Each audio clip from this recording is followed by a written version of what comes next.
njya mvuga nka data ngo uwiteka akumwenyurire n'abadukurikiye uwiteka abamwenyurire. Barakoze cyane. Umukobwa rero uteze amasunzu bamara kumurongora, ariko umunsi bamurongoye ntabwo yasohokaga. Iyo yabaga bamurongoye ntiyongeraga gusohoka. Isugi ni umukobwa warongowe wa mbere batarigeze arongorwa na rimwe. Umugabo rero ubwo nyine bakararana nyine akamurongora kugeza igihe haca nk'icyumweru cyangwa bibiri. Abenshi bafataga nk'ibyumweru bibiri, abenshi ari nabo bitaga no gukazanura. Byabagaho burya ngubu ibintu bibaho, ariko ntibyabaga ari byiza, ntabwo byabaga byemewe. N'ubu ngubu abantu babigiramo urwenya rwo kuganira, baturamenya utakazanura kirazira. Dore umugore wawe n'uriya naho uyu ni umugore w'umuhungu wawe w'umusore wawe. Maze gutwikura nk'abantu babiri cyangwa batatu. Ubu ngubu bya bindi byo kozogosha amasunzu ntibakiyogosha, ariko barigirisha. Mvuga ngo ni ukwigirisha, kuko ntabwo mu by'ukuri ari ukogosha. Ariko bakazana noneho ukagenda bakageraho bakakubwira ngo najyanye na ba nyirasenge n'abandi, agafataho gakeya cyane kuri ya misatsi defirije ku musatsi, kuko n'ubundi yarayitwitse imeze ukundi, nta nubwo ari sinamasunzu. Nk'uko musanzwe mudukurikira, uyu munsi noneho ni bishya, turava mu bwiza tujya mu bundi. Uyu munsi hari agace gato gusa tugiye kubagezaho k'ikintu cyitwa gutwikurura mu bukwe. Mu bukwe nyarwanda hari aho tugiye bati bateguye ubukwe, uyu munsi ni ugusezerana, no gukwa, no gutwikurura, byose bikabera rimwe. Ariko se ako gace kitwa gutwikurura gakorwa mu buryo nyabwo? Muri make ntabatindiye, turi hamwe na Professor Pacifique Malonga.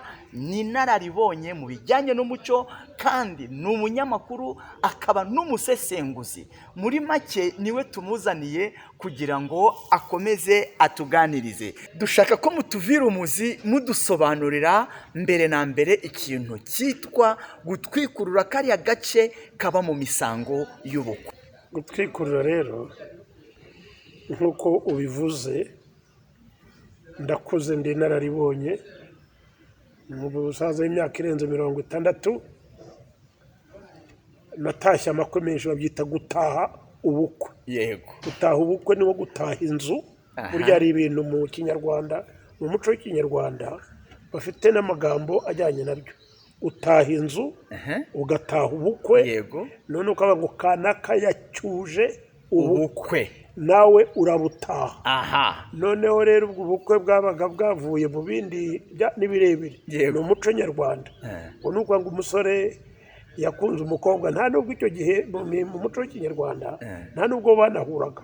Habaga hari uwitwa umuranga wagiye akaba abarambagije, akaba abagore ba nyirasenge bakubwira bati muri uriya muryango hari umukobwa uyu n'uyu, akaba bagiye kumukurambagiriza. Akaba noneho ubukwe bwazageraho kurongora. Rero abivuga ngo umugabo, umusore yakuze akarongora, ubukwe bugataha, bakamuzanira umugeni. Ubwo yabaga afite inzu ye. Kera niyo babaga bari hafi, abana baturaga hafi yo kwa base. Ntabwo ari nk'ubu ngubu iwanyu ari mu Kinyaga, ugasanga umuhungu wawe ari mu Gisaka. Kera ntibyabagaho. Ubu abenshi noneho baje no mu mujyi, mu murwa mukuru muri Kigali. Iyo babaga bamaze kurongora rero, ubwo kuko urashaka ibyo, ntabwo ushaka iby'ubukwe, urashaka ibyo gutwikurura. Ubundi gutwikurura bivuga iki? Bivuga ngo umuhungu yarongoye, umugore ntakiri yabaga abakobwa babaga bafite amasunzu, abita gutega amasunzu. None yabaga atega amasunzu, bamurongoraga nyine yaje ateze amasunzu n'abamuherekeje. Amasunzu nibwo wenda uzayashakisha, iwanjye ntayahari, naho nsanze abakobwa ntibagitega amasunzu. Ariko ubwo wazareba uko abagukurikira wayabereka. Byabaga ari ukuntu basokoza abakobwa, noneho bakabogosha mu buryo icyo gihe byabaga ari byiza cyane. Umukobwa rero uteze amasunzu bamara kumurongora, ariko umunsi bamurongoye ntabwo yasohokaga iyo yabaga bamurongoye ntiyongeraga gusohoka yego ntawongeraga kumubona abantu bamubonaga ni abantu babiri gusa bamaze kumubona ni umugabo we yego bararanye birumvikana kuko nicyo bita kurongora ubundi abenshi babaga ari amasugi isugi ni umukobwa warongowe bwa mbere batarigeze arongorwa na rimwe umugabo rero ubwo nyine bakararana nyine akamurongora noneho ariko yamara kumurongora ntasohoka ayo masunzu kugeza igihe haca nk'icyumweru cyangwa bibiri abenshi bafataga nk'ibyumweru bibiri abenshi ariko nta minsi runaka yari iriho gusa nk'ibyumweru bibiri cyangwa se icyumweru noneho bakaza baze kumwogosha ya masunzu kugira ngo noneho bamwereke ko umunsi wo kumukuraho amasunzu asigara bayakuyeho ni ukugira ngo noneho abe umugore nyamugore noneho azongere imisatsi imere yego imisatsi nimara kumera iyindi misatsi itari iyo mu bukobwa na ya masunzu yavuyeho iyo misatsi ni nayo azagumana kugeza igihe azabyarira yabyara umwana wa mbere bakaza kumuhemba baza kumuhemba bakamwambika urugori urugori rwabaga ari ibintu byavuye mu gikenyeri babageraga neza cyane ku buryo ruzunguruka hano ariko muri ya misatsi noneho idahuriye n'aya masunzu ubwo rero noneho icyo ni icya mbere ni ukuvuga ngo kumwogosha amasunzu ariko hari n'ikindi cya kabiri uwo muhango icyo wavuga ngo uyu mugore wari uri mu nzu utabonanye na bene wabo ko ntibamusuraga urumva yabaga ari kumwe n'umugabo we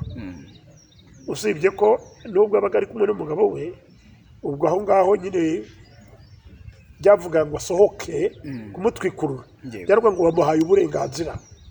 bamuhaye uburenganzira bwo kujya mu rugo bwo kujya ku irembo bwo gutekera umugabo no kwakira abashyitsi ubwo urumva bene wabo yasize iwabo batangiraga kuza kumureba rero akabagemurira akabagaburira akabaha ibyo afite naho mbere bitarageraho bataramutwikurura we nawe yatungwaga we n'umugabo batungwaga n'ibyo bazanye bavanye iwabo nabo baje kumutwikurura nabwo bazanaga ibyo bintu byinshi noneho bamara kumutwikurura n'ibyo byose bazanye ariko kumubwira ati noneho ubu ngubu ufite uburenganzira bwo kujya hanze bwo gukora imirimo mu kinyarwanda ubwo naringiye kukubwira ibyo kuza kwambara urugori ntiharagera kuko icyo gihe nubwo akiri umukobwa urumva yari isugi naratwita naragira ubwo yabaga abana abagira amahirwe burya abana batangwa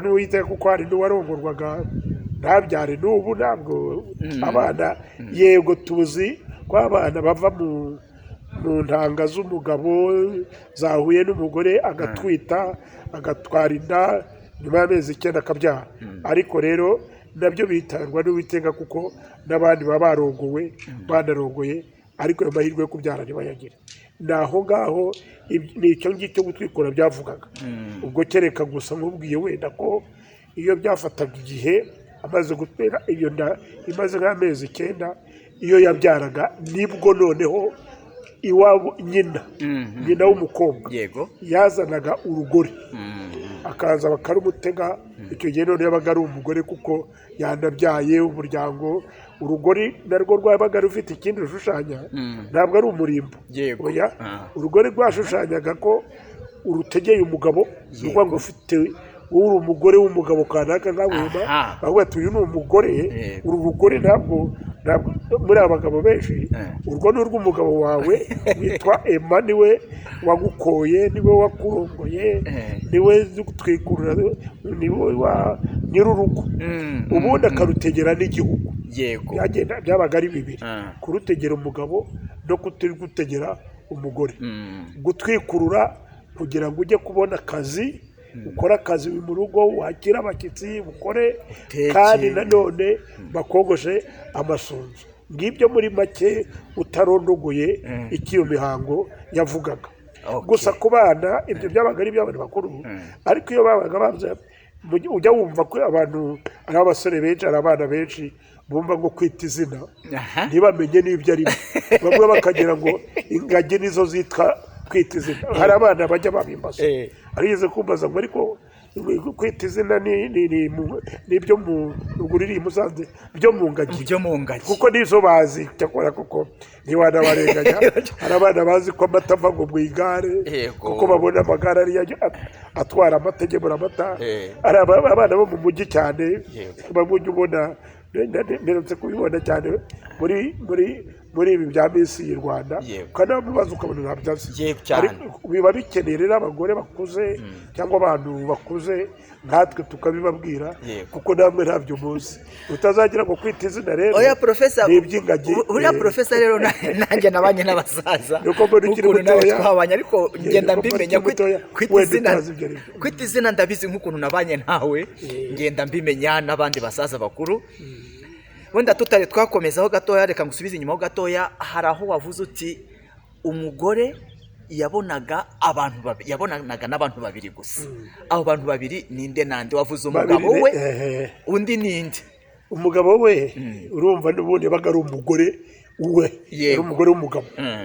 Akaba ati uyu ni umugabo wanjye, burya n'ubu ngubu niko bivugwa, uti uyu ni umugore wanjye, uyu ni umugabo wanjye, abandi ni ababyeyi, aba ni abana banjye. Yabaga yabaye uwawe rwose. N'amadini ubu ngubu barakubwira ati ndi uwawe rwose kuva none kugeza dutandukanye. Uwo rero uwo mugabo yabaga ari we bararanye, ari we mugabo we. Hari undi rero nyirabukwe. Nyirabukwe buriya yari umuntu ukomeye cyane, kuko nubwo bakubwira ngo yabaga muri iriya nzu, burya abantu benshi ntibabizi. Yabaga muri iyo nzu akazinduka kare, yari kumwe n'umugabo we nyine ku buriri nyine. Kera nta n'ibitanda byinshi byabagaho, habagaho ibintu byita urutara, akagiraho urwuririro n'aho umugabo hagana hano, kugira ngo nagire igitera umugabo azaba ari utabara, undi yegera hano nguko. Noneho rero ubwo uwa kabiri nakubwiraga ni nyirabukwe. Burya yarabyukaga mu gitondo kare, nta muntu uramubona, nta muntu ubizi, ntabwo hari kure. Akajya kwa nyirabukwe, akaba ari kumwe na nyirabukwe. Nyirabukwe akari umwigisha, na sebukwe ntabwo ubwo yabaga nawe yabyutse yagiye, ntabwo yabaga afite ikinuza cye ku buryo batari buhure, kuko bahuye yabaga ari nabo bitaga no gukazanura. Byabagaho burya nk'ubu ngubu ibintu bibaho, ariko ntibyabaga ari byiza, ntabwo byabaga byemewe.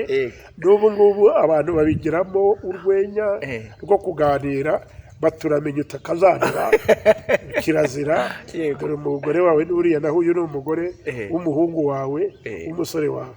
Ibyo rero none uwo nyirabukwe niwe nakubwiraga niwe ari uwa kabiri. Nawe rero yabaga azinduka kugira ate, kuko nyirabukwe niwe wabaga ari nyina mushyashya. Urabona yasize nyina, yasize se, yasize umuryango, yaje muri uyu muryango, yabaye umugore w'uyu muryango. Kuko n'ubundi babyita ngo umugore n'umuryango, nubwo yego niko babivuga mu Kinyarwanda, kuko n'abana yavuga ati uyu azatubyarira abana. Ubu rero nyirabukwe niwe amubwiraga ati dore ibintu bimeze gutya, kuko nawe yabaga yarabiciye burumva, ariko ari nk'aho abwirwe umwana we. Akaba nubwo ubwo nawe urumva n'ibyo nakubwiye, ariko yamubwiraga ati ese byagenze bite, warakaye se, warize? Umugore agaseka, bakaba abonye hatangirana umukobwa mutoya, niyo kibimenya ibyo bintu, iryo ni ibanga ryo mu rugo. Akaba ubwo baganira, nanjye ntabyo nzi, urumva ndi umugabo. Ariko rero iyo mukuze, iyo ukuze umaze kugira abana, mfite abuzukuru ubu ngubu ngewe ndabizi rero, kandi n'umuco w'Ikinyarwanda wabivuze neza. Ni umuprofesa n'ibitabo by'Ikinyarwanda, umuco w'Ikinyarwanda ndawuzi. Nta kuntu rero ibyo bintu ntamenya kubisobanura mu magambo make. ni uko nguko abo bantu ni babiri, niwe n'umugabo we na nyirabukwe. Aho yagendaga akiga iby'imico y'aho hantu, akirinda no kubivuga. Ibyo nakubwiraga kuvuga sebukwe, bambe guhura na sebukwe, uzibye no guhura nawe no kumuvuga mu izina. Nubona nk'ubu ngubu Emma, ngewe nitwa Professor Maroka Pacifique. umugore wanjye mu kinyarwanda cy'umuco, mu kinyarwanda cyiza, ntabwo yagita maronga. Yari kuvuga ati ryarenga ryanjye cyangwa se maronga akanyita mabano. Ku buryo abantu akavuga ati umuganji mabano, akabyinirira. noneho urumva aho kunyita umugabo akanyita umuganji, icyo ni ikinyarwanda. Ati umuganji wanjye mabano, aho kunyita maronga, cyangwa se wenda gusetsa gusa ari ukwiganirira. Burya maronga mu giswahili bivuga kuganira. Ubwo rero yari nko kuba azi icyo bivuga wenda mu kinyarwanda, ubwo nuko nari ngusekeje gusa, akavuga ati umuganji wanjye biganiriro cyangwa kiganiro, cyangwa akareba ukunda bivuga izina akaritsinda, kuko n'ubu ngubu njya mbasetsa. niko babwira, hari na meya uherutse ko uyu aba bakingira barakubwira ati vuga umugabo wawe yitwa nde, kuko abana b'iki gihe bita amazina ya basi, akanga akarahira. Muri make batwikururaga uwabaye umugore yarongorwaga akiri isugi. Turacyari hamwe rero na Profesa Malonga. Profesa Malonga, ese noneho se kuki muri iki gihe, muri iki kinyejana turimo, uyu munsi dutashye ubukwe, barasabye umunsi umwe, barakoye, ndetse wenda bagiye no mu rukiko byo twita mariage civile, uwo munsi n'ubundi nimugoroba baratwikuruye. Ibyo byo wabivuga wiki? Yewe birakomeye Emma, ariko rero ni byinshi. Nk'ubu ngubu ntabwo ibyo uvuga nibyo. Ugira utyo ukabona umukobwa n'umuhungu bagiye mu rukiko, barabasinyiye, babahaye na diplome. Ibyo bintu nta byabagaho. Babahaye ngo diplome yuko bakanabanarahiza yuko ngo iyi diplome niyo ibacira urubanza. Ibi bintu byaracuramye, n'amahano. None se ugiye kurahiza umuntu umuhaye icyete cy'uko ngo noneho ni nkaho umubwiye uti niwibeshya, dore ahangaha iki kizatanga umugabo yuko ibintu mu bisangiye. Yewe ibintu byarahindutse. Nubwo mu bijyanye n'umuco w'ikinyarwanda, ibyo byarahindutse rwose. Icya kabiri uvuze uti noneho bavuye mu rukiko barashyingiwe noneho rwose. Usibye ko burya iyo waciye mu rukiko tugendanye n'ibihe, burya umugore wamaze gushyingirwa mu rukiko imbere mu karere cyangwa se mu buyobozi bwite bwa leta, burya aba yabaye umugore wawe. Biriya bintu byo kuza kugira ngo mu rusengero, ntabwo amategeko y'u Rwanda arabyubahiriza, ariko no mu rusengero bakaguha seritifika cyangwa se kiriya kinoza, ariko kiriya nayo ni diplome yuko wakuze waravuga. Ariko biriya by'idini mu Rwanda byo mu mategeko y'u Rwanda, iriya diplome yo mu kare yo ku murenge niyo yemerwa buriya mu mategeko. Ni nayo ikubwira ngo hano aba bantu bakingiwe mu buryo rwose bwemewe, baragabana cyangwa ntibagabana. Iyo habaye ibibazo ntawe mbyifurije, ariko niko ibintu bimeze. Noneho rero ku mugani wawe, ubwo bavuyemo nimugoroba, ejo bagiye mu bukwe noneho ubwo mu rusengero, inyuma barasabye uwo munsi, barakoye, barakingiwe, nijoro baratwikurura. Ibyo bintu rero mu by'ukuri si umuco w'ikinyarwanda. Jewe mubwira nka Profesa Malonga, nanakubwira nti sinzi n'igituma babikora kuriya. Ariko igituma mbaza iyo nganira n'abantu nanjye uko byabaye, kuko nanjye nakingije abana, nanjye ariko byagenze, ni ukuvuga ngo impamvu ikomeye ifatika ni ukubera igihe muri iyi minsi turimo, ubuzima abanyarwanda babayemo, kuko tuvuga ibyo mu Rwanda, ikintu bita igihe ni ikintu cyo kwitabwaho cyane.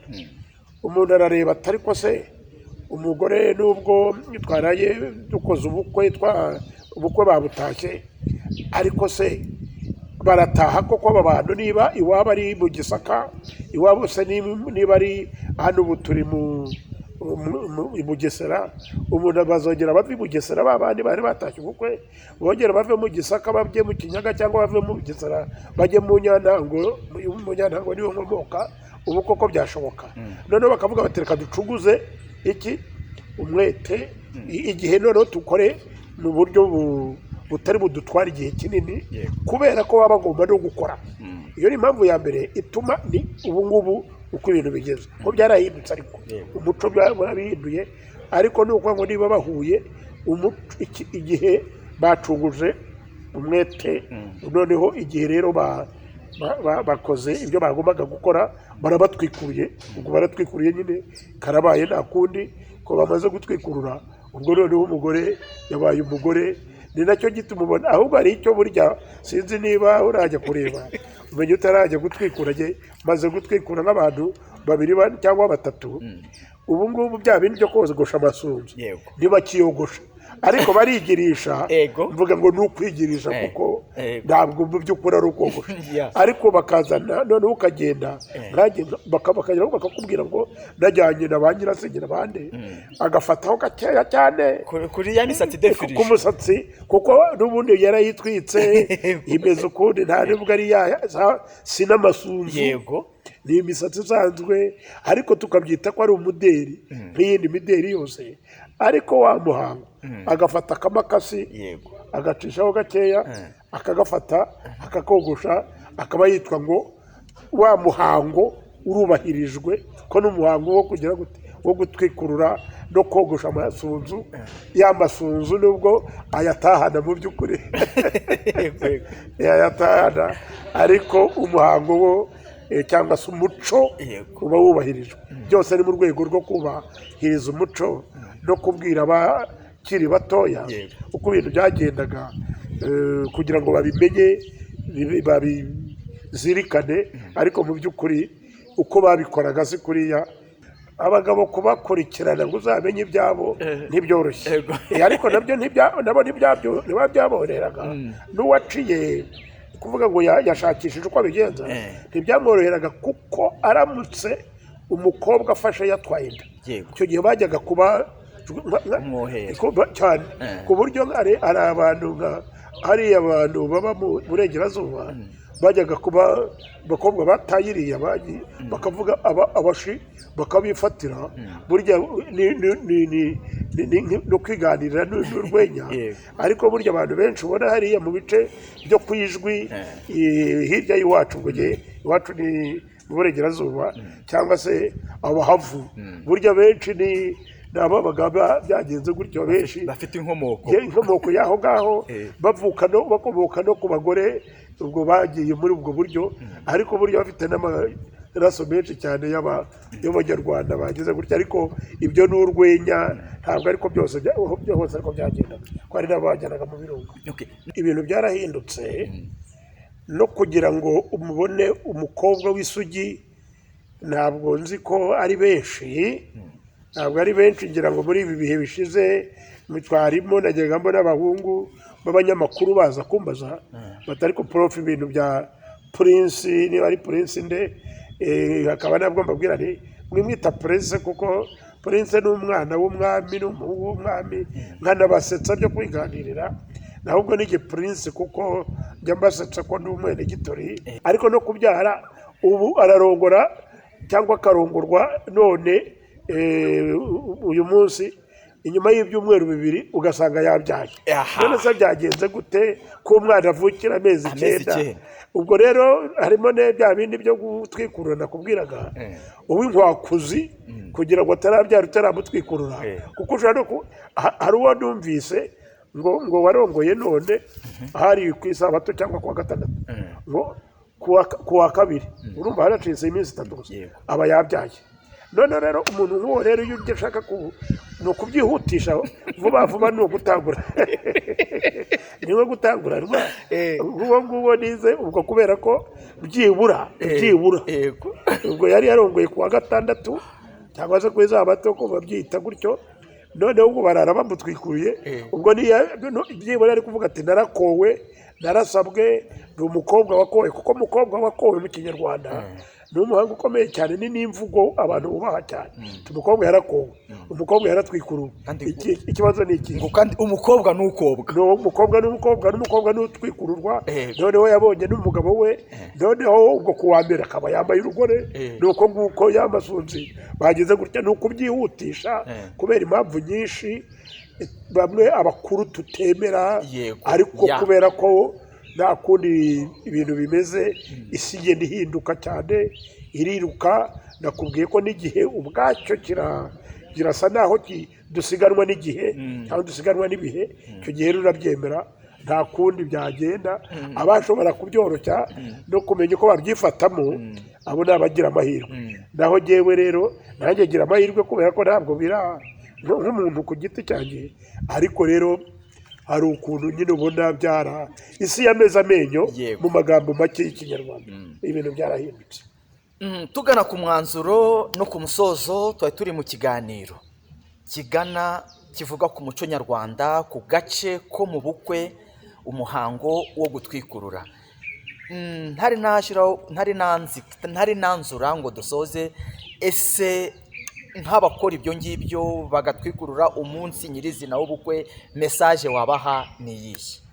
umva rero burya natwe nubwo ubona ngo turakuze dushesha akanguhe, turi inararibonye, kandi nibyo koko ntabwo twumva ibintu kimwe.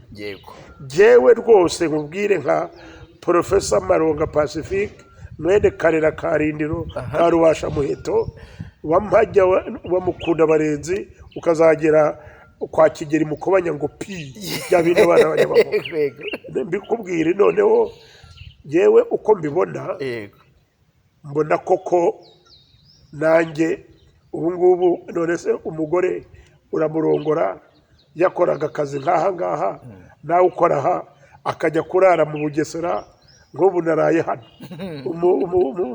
Umugore nawe akaba yaraye iyo yagiye ku kazi.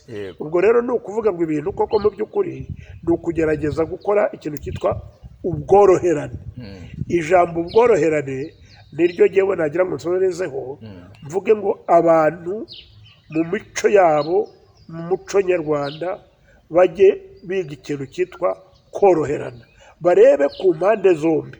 Ese wowe w'umukobwa, jyewe w'umuhungu, wowe se mubyeyi w'umukobwa, nawe mubyeyi w'umuhungu, turahuriza he kugira ngo twubahirize umuco nyarwanda, ariko nanone n'ibihe tugezemo tugendane nabyo kugira ngo ubuzima bukomeze, habeho ubwumvikane, kumvikana, mu kumvikana, mu koroherana. Ubundi mworoherana iyo mwumvikanye, iyo mutumvikanye nta bworoherane babuhari. Mwumvikane, mworoherane, murebe aho ibihe bigeze, ahasigaye icyangombwa kinaruta n'ibyo byose ntabwo ari iyo mihango kuri jye. Kuri iyo mihango rwose ndabikubwira, atagira umuntu uvuga ati Maronga noneho yaciye umuco, noneho yagiye ku Karubanda, yagiye se ku gasozi, yagiye se mu bantu, mu bagabo, avuga ko ibi bintu atabyemera. Ntabwo nabitinyuka, ndabyemera, ndabyubahiriza. Ariko ikiruta ibyo byose ni wa musore warongoye na ya nkumi yarongowe, bavuga bati twebwe tugiye kurwubaka, bakarwubaka, bagakora rugakomera, bakubakira igihugu, bagakorera igihugu, bakaba indakemwa mu muco, mu mico no mu myifatire yabo no mu buzima bwabo. Abo babiri iyo bahuje ibitekerezo, bagahuza urugwiro, bagahuza aho bareba ibitekerezo, bagakora, bakirwanaho, bagakorera igihugu, bakubaka urugo rufatika, bakarera abana neza, bagakomeza.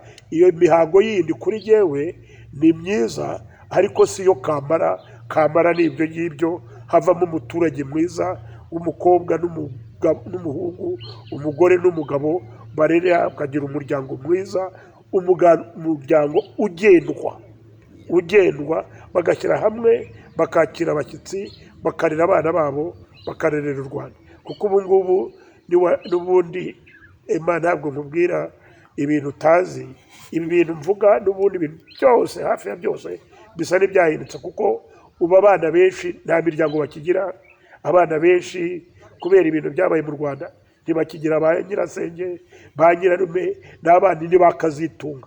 Abantu rero babaye bakazitunga babaye ahari banirere niyo yamana noneho banirere bakazitunga nuko ngo nibitunge batunge n'imiryango yabo nicyo nabifuriza. Njya mvuga nka data ngo Uwiteka akumwenyurire n'abadukurikiye Uwiteka abamwenyurire. Murakoze cyane.